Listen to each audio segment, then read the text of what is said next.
time where I was offered $250,000 for a project of mine to have it produced, but the executive or investor wanted something else in return. I said no. I said no, I'm sticking to my guns. I'm not doing that.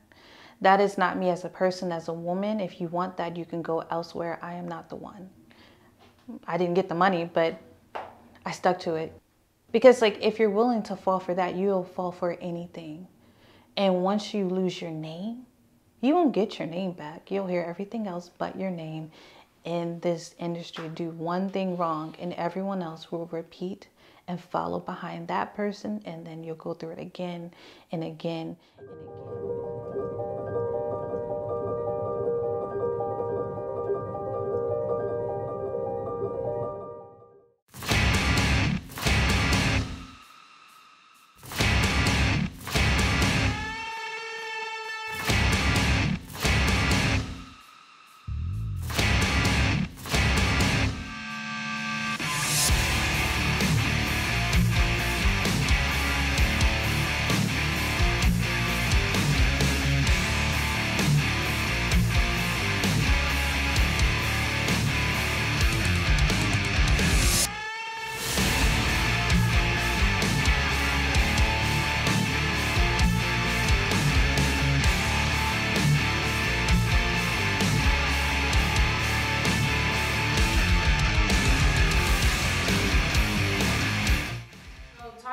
About your filmmaking journey. You said you started making films in 2019, 2020?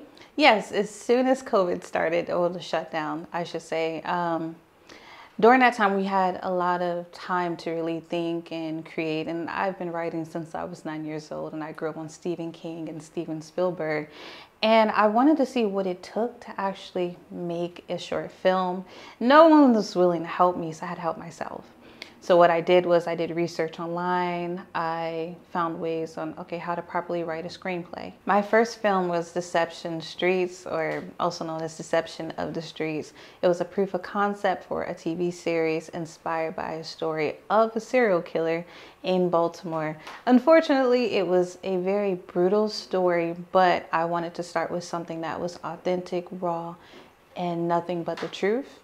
I feel like with film, it is a way to express yourself creatively, but it also shares stories of the untold, the stories that often get swept under the rugs, the ones you don't really hear about. You know, and if you do hear of stories of serial killers or anything of that nature, it's usually stuff that's like fabricated or added as an extra, you know, to make it more exaggerated. And that story is really close to you. Is there a reason why? It's very close. This involved people I knew, especially closest to my heart.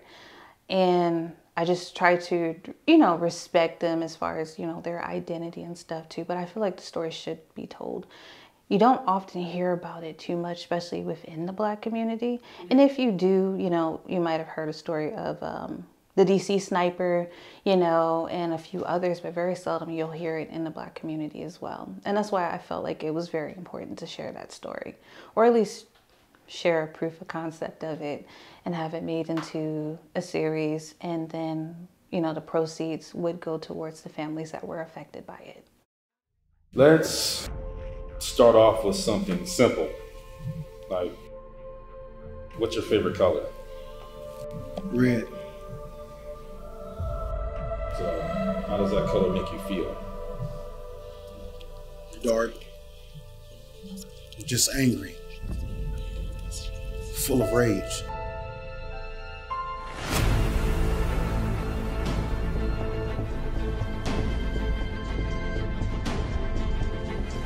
Someone really went out of their way to cover up our John Doe, huh?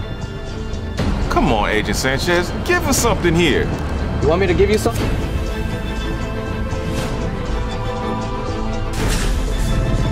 Well, look who's back from the dead.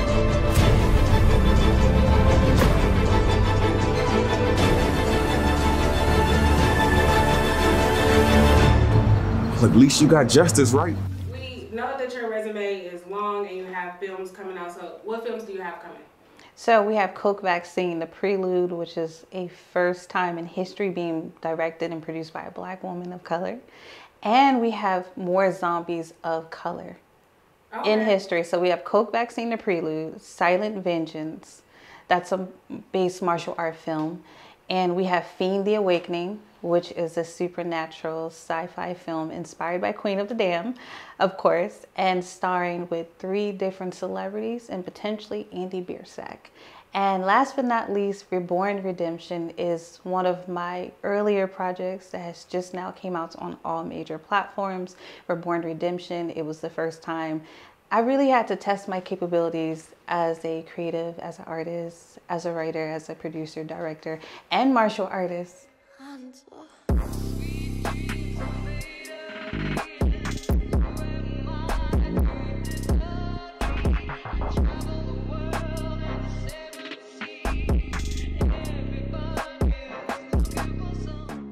Roughly about 9-10 years ago, I had my first encounter with domestic violence. I also became a victim myself at the age of 23. Unfortunately, made me drop out of school and everything else. And it was very tough. And I did not think that something like that could happen to me. I was God-fearing, and I went to church. I treated others, equally and with respect. I did no wrong to anyone, but it doesn't matter. It can happen to you, your mom, your sister, your brother, your niece, nephew, son.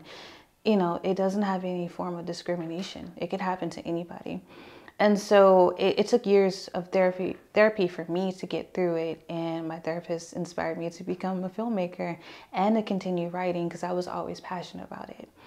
And the reason why I got into film because I wanted to share those stories because our stories don't get told too often. And if they do, there's a stigma or, something that is just false and not even closer to the truth, And that's why I got into film. And then to also show that there is endless possibilities after the storm.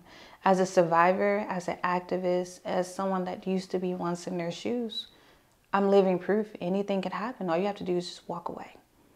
You choose your destiny, you choose your life, and you live it the way that you want, regardless. You don't have to make your pain like your home, You could turn your pain into power instead of just dwelling in it, and I chose to do that. I chose to swim instead of sink. You never know if someone has the same story as you, You never know how many lives you could change or affect in a positive way. And the art of storytelling is absolutely powerful because you can make an absolute difference in the world.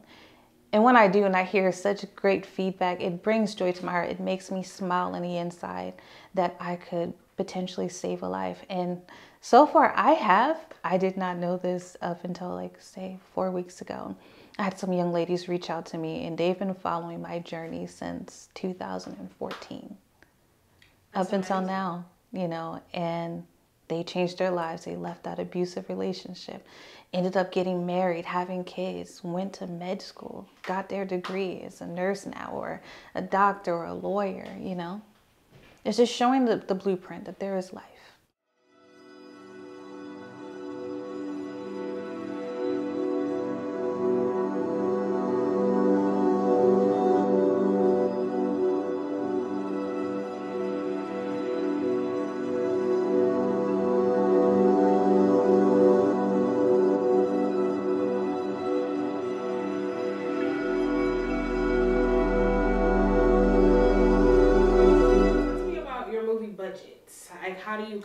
How have you come up with the budgets for your current 3 films that you're crowdfunding for? Yes, so some projects I get hired to do. So for Coke Vaccine, I was hired on as a director producer.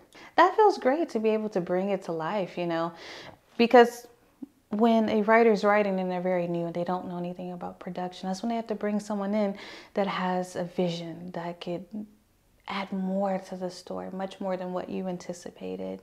And we definitely exceeded in that area as well too. He was super excited and proud about the project as well. And as far as the other projects, I know at one point I was working in multiple jobs and I would literally fund the projects myself and make sure my cast and crew were paid because it's most important to make sure your people are paid. I don't really care about if I get paid, but as long as my people get paid, especially if it's a story that I wrote or me bringing in other people to give opportunities. Now, I know you said that one of your films, you actually started with $100. Yes, that was my second film, Reborn Redemption. So this is more like an experimental project because my background is mixed martial arts, and I was studying film combat and also practice with swords and knives. And I got together with a few friends and found a warehouse. And I will say this, I was like a proud mom at the end of the project. It turned out so great, much more than what I anticipated. And yeah, I mean, like, it's more about having a community that believes in you in a village, because there's no I in team and you can't make anything happen yourself. You know, I mean, you can, but it's much more challenging if you're not experienced in all areas. So I brought in people that were experienced, people that I trusted, people that loves me and I love them back, you know, and we made a great project together. Being a stunt woman, a black stunt woman at that, it had to feel kind of lonely at times. Can you talk about what that was like coming through the industry? Yeah, you don't see too many women of color in the stunt world as well. It did get kind of lonely, not too lonely, because I have two friends that happen to be stunt women in the industry as well. I at least had other people that I could talk to and get advice from and share our input and thoughts on too. But at times I felt like I was alone, you know? And I just wish that there was more of us in these spaces. It's not a whole bunch of us in many spaces, you know? And I'm trying to change that. And then that's why, like, the more I get hired onto productions, I hire more women, more people of color, or more diversity to give more people chances and room to grow, and not only grow, but to shine as well and excel.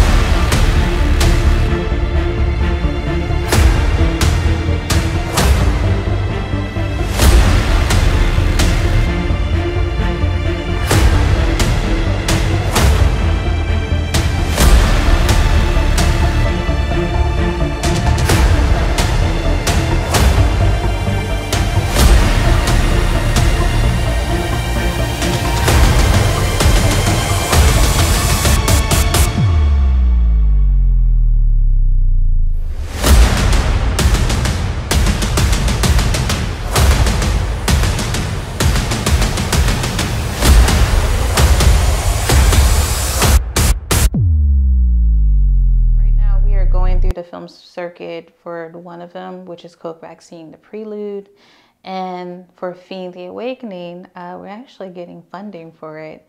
And this is through, you could sometimes go through like financiers or film agencies. You just have to get approved through a database. And this is information that's not public knowledge or record. No, I've never heard that before. That is very new information to me, and that sounds amazing. But you have that experience and that knowledge because you've been in the industry for so long. And you said you've been in the industry maybe about 15 years? I've been in the industry in general since I was 18. And how do you feel like having that experience, being in the industry for this long, how does that help you move forward? It helps me in a lot of areas, especially as far as business-wise, as far as networking, as far as learning new skill sets and having a certain mindset to get through certain dynamics and to be able to collaborate or reach out to certain individuals. And how to make things happen for yourself opposed to just waiting around for someone to give you the opportunity. That opportunity may not come, it may come, and it may not. But oftentimes it doesn't come. So you have to create those opportunities for yourself to make it happen. You have to make it happen. No one else is going to do it for you. And that's something I've learned. And I've also learned quite a few life lessons, you know, how to stay away from certain people in the industry, the pretenders, how to build your village, how to network, how to build a great dynamic and team diversity. And also how to not only do that, but to make a difference in your film community. For instance, Adam Sandler, he includes all his friends in all his productions, all his projects. The Wayans brothers, their whole family are in entertainment. The cousins, the on the other side, like we see all the Wayans. That's how you build a community. And that's important too, because you already know who you're doing business with. You already know who you could rely on and trust as well. But doing business with people that you don't know and that you don't trust, you shouldn't do it.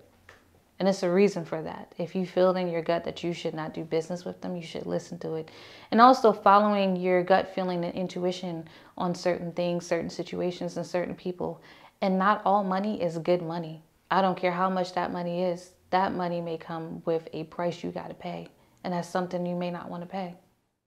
Do you think that comes from your lineage? You said that you are a descendant of Billie Holiday. And I mean, she was known for standing her ground, not only with her music, but against the government, to the point where she was jailed. So you think that comes from your lineage? Yes. Auntie Billie was very tough. She was a strong woman, strong. And through my entire family, like many generations after generations, all the women had to be tough and had to have thick skin because we went through so much, especially growing up and living in Baltimore. You know, Baltimore is not a kind city. It can be kind and charming, but if you're a woman in certain parts, it's not very welcoming, you know. And you have to learn how to fight, for one, or to be able to defend yourself. You can't seem weak or shy or timid. You can't, because people are going to take advantage of that. 100%. Do whatever they want to you and with you. You know, so I just couldn't be that person. And with Billie, she said what was on her mind. She was not afraid to speak her truth. She was going to say it. Unfortunately, she did go through a lot during her childhood and upbringing, which was really sad, because that was pretty much the story of most of the women in my family and through generation after generation, almost like a generational curse. Every woman in my family just about has not only gone through maybe domestic violence or things worse than that. They may have gone through one, if not all of it. And that's every woman in my family through many generations. Well, I can see why you would want to volunteer and work with women that have a troubled past, because you come from that in a sense. But coming from that and being able to be more than that and grow from that, how does that feel? It feels great. It feels great. I'm in a very peaceful space in my life. I'm happy. I found my peace, my happy space where I could generally be myself. I could be open and free and honest and live out in my truth and speak in my truth as well, opposed to just pretending to be something that I am not, you know, or trying to hide who I am. You know, most people are just not as comfortable in their skin and they don't live in their truth. They're just afraid of being judged. I'm not afraid to be judged. Honestly, I don't care. If you're not paying the bills, I don't care. You know, so you have to have that mentality, because we live in a cold world. It's so cold, you have to bundle up. So I'm like, all right, let me put on my boots, my hats, everything to bundle up. Yes, so I've definitely found happiness in my life. And it took me years to discover that within myself, you know, because you have to be comfortable within your skin before you could be happy outside of your skin. What was the one thing that you heard that really changed your mind? It was when you told me that if he wants me, he's going to pursue me. And the fact that he didn't even want to still introduce me to his family, it was just, that was an indication for me that it's time to end.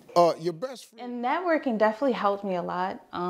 There were times I networked out of every situation, including falling on my face on national TV. That was a networking point. And it worked, though. I got in contact with the Kardashians. Michael B. Jordan almost ended up as his future wife, you know.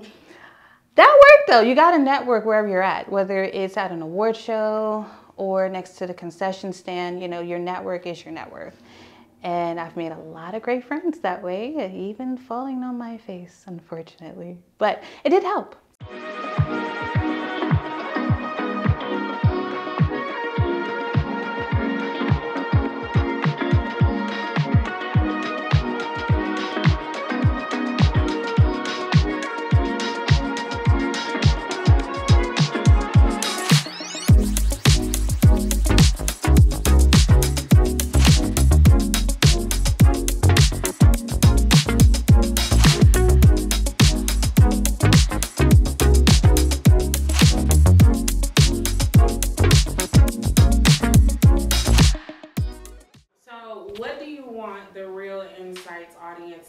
about you? Yeah. So I'm actually an award-winning film director, producer, actress, director, stunt coordinator, stunt choreographer, celebrity fashion designer, celebrity stylist. I'm trying to think of everything. Activist, activist, and I would say teacher and an absolute great mother as well. I'm a mom at heart. I've done so much in my life. I've done more than what most people could do in a lifetime. I graduated school early, got my degree in medicine, went from the fashion world, got discovered by Mercedes-Benz Fashion Week off the internet, toured the world, went on international tours, LA Fashion Week, New York Fashion Week. I got invited to Beijing, Dubai, Tokyo, Paris, and London as well. Then from there, I got into film, got into acting. I was in a project called, it's with Netflix, called The Raincoat Academy with King Vader. That was my first acting credit as an actress. No experience. Went to London, studied at IDSA, one of the best schools in the world for acting, with John Boyka, Letitia Wright. You know, they were all my classmates as well. And then I made it onto the Steve Harvey show twice. Both episodes went viral, over 1 million views. Over, I think 20, 30 million, if not more. Then from there, I have several credits. I've also directed for James Worthy and Big Gippa, Goody Mob, TikTok, which is in rotation for BET.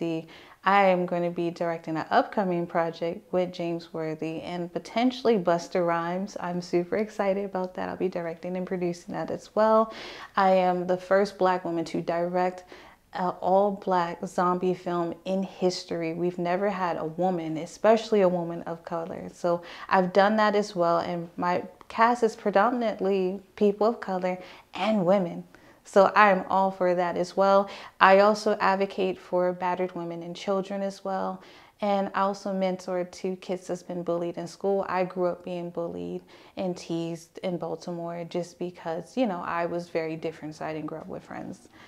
And I also help out children with special needs.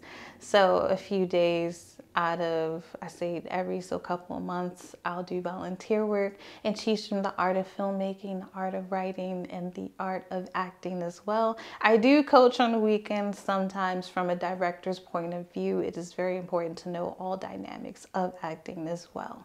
And then I've written over 50 screenplays in a short period of time. I have over 100 publication magazines for my editorial work. I've also designed for Silento. I worked with B2K, OG of Basketball Wives, Eric Nelson of Yellowstone, and the list goes on. The resume is there. So tell us a little more about your films, where we can see them coming up, and where the people can contact you. Yes, you guys could contact me at info@redemptionimages.com. My website is www.redemptionimages.com as well. You can see all of our information for all our upcoming films on our website. Our social media is Redemption Images, also Andrea the Creative, and our YouTube channel, Redemption Images. Well, thank you so much for coming on Real Insights. And if you guys want to click the link, you can see one of our reviews.